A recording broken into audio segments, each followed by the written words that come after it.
that in 1999, the government in Pakistan was led by General Musharraf. Can we call this government a democratic one? At the end of this lesson, you should be able to distinguish a democratic government from a non-democratic government. Describe the key features of democracy. There are two pens lying on the table. Both look the same. Ria has to choose one. She picks up the blue color one and starts writing her notes. Soon, she realizes that the pen she picked up actually has graphite inside and not ink. This means that though it looked like a pen, it is actually a pencil. So, everything that looks alike may not be the same.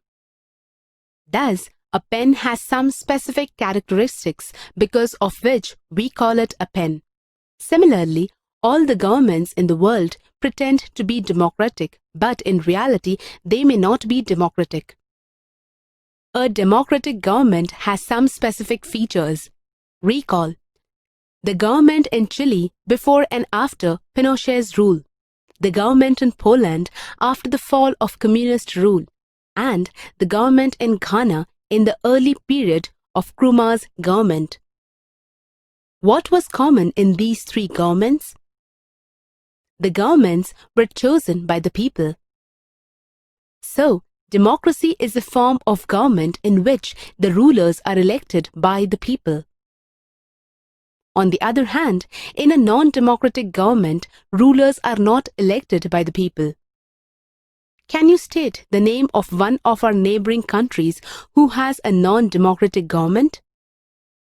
The army rulers of Myanmar are not elected by the people. But do you think that almost every government that holds an election is a democracy? The answer is no.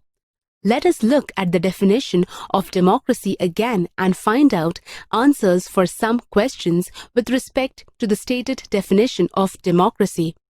Who are the rulers in this definition? What kind of election constitutes a democratic election? Who are the people who can elect the rulers or get elected as rulers? What form of government is a democracy?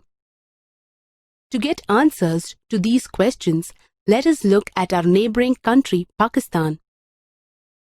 In Pakistan, General Pervez Musharraf led a military coup in October 1999 and declared himself the chief executive of the country that was later changed to president.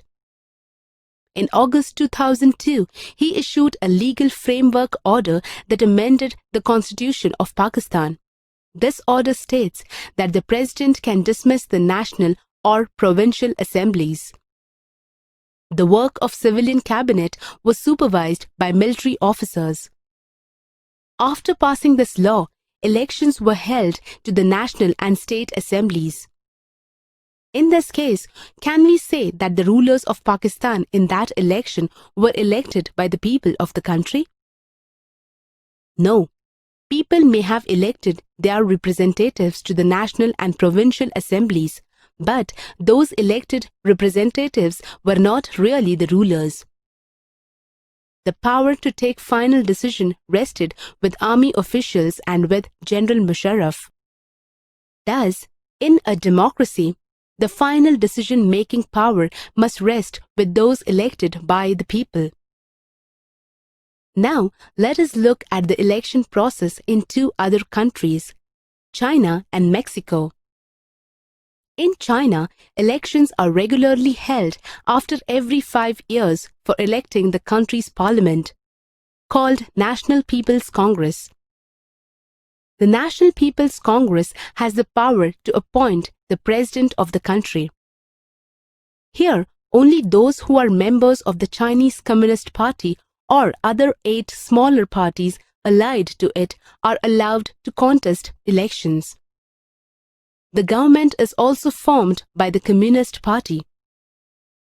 Do you know that Chinese government blocked free flow of information on the internet by placing restrictions on popular websites like Google and Yahoo? Here is the scenario in Mexico. Mexico holds elections after every 6 years to elect its president since its independence in 1930.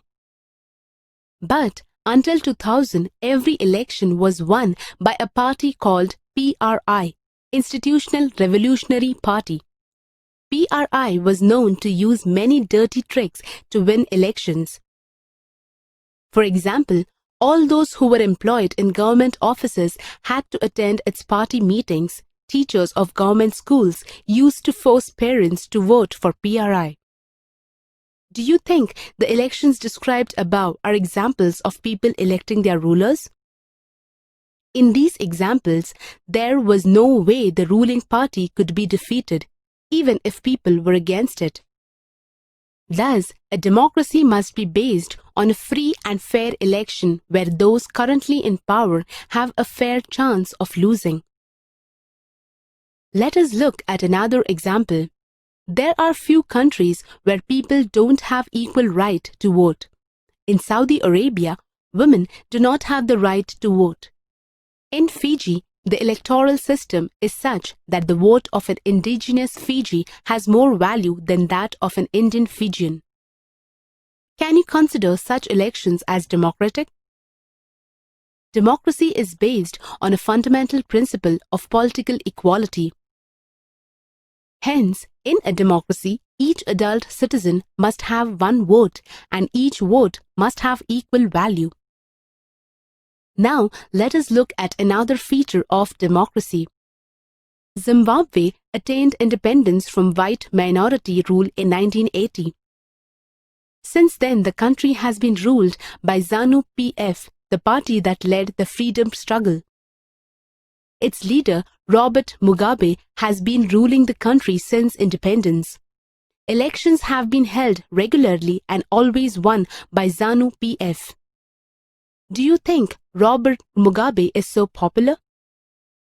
President Mugabe is popular but also uses unfair practices in elections. Over the years, his government has changed the constitution several times to increase the powers of the president. Opposition party workers are harassed and their meetings are disrupted. Public protests and demonstrations against the government are declared illegal. Laws made to limit the right to criticize the president. Television and radio are controlled by the government. The government harasses those journalists who go against it. The government even ignored some court judgments too that went against it. The example of Zimbabwe shows that popular approval of the rulers is not sufficient. What do you think is required to make a democracy successful? Democracy requires that the state should respect some basic rights of the citizen. They should be free to think, to have opinions, to express these in public, to form associations, to protest and take other political actions. The government has to respect some basic rules. Thus, we derive the fourth feature of democracy that states, a democratic government rules within the limits set by constitutional law and citizens' rights. Recall the definition of democracy stated in the beginning of the lesson. Does this definition fulfill the requirements of a democracy? No. Democracy is somehow more than this definition. Democracy is a form of government in which rulers elected by the people take all the major decisions. Elections offer a choice and fair opportunity to the people to change the current rulers. This choice and opportunity is available to all the people on an equal basis. The exercise of this choice leads to a government limited by basic rules of the Constitution and citizens' rights.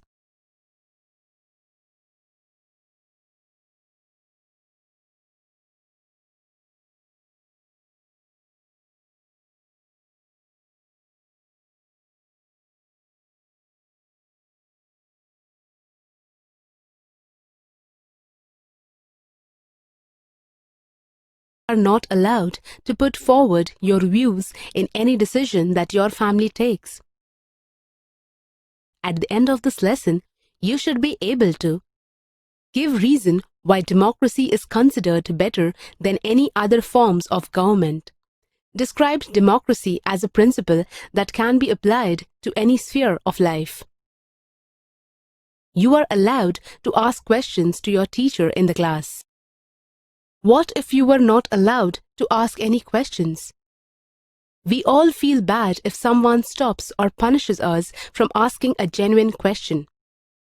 Would you be able to do that in a country that is not democratic? There are many arguments against democracy. You must be reading newspapers, watching news channels every day. What do you observe in our country? On the basis of our country, can you put forward some arguments against democracy? Democracy has not ended poverty in our country and in other parts of the world. Democracy as a form of government only ensures that people take their own decisions. But can we assure that people will not make any mistakes? Leaders keep changing in a democracy, which leads to instability. Democracy is all about political competition and power play. There is no scope for morality. Many people have to be consulted in a democracy, which leads to delays in decision-making. Elected leaders may not know the best interest of the people, which leads to bad decisions.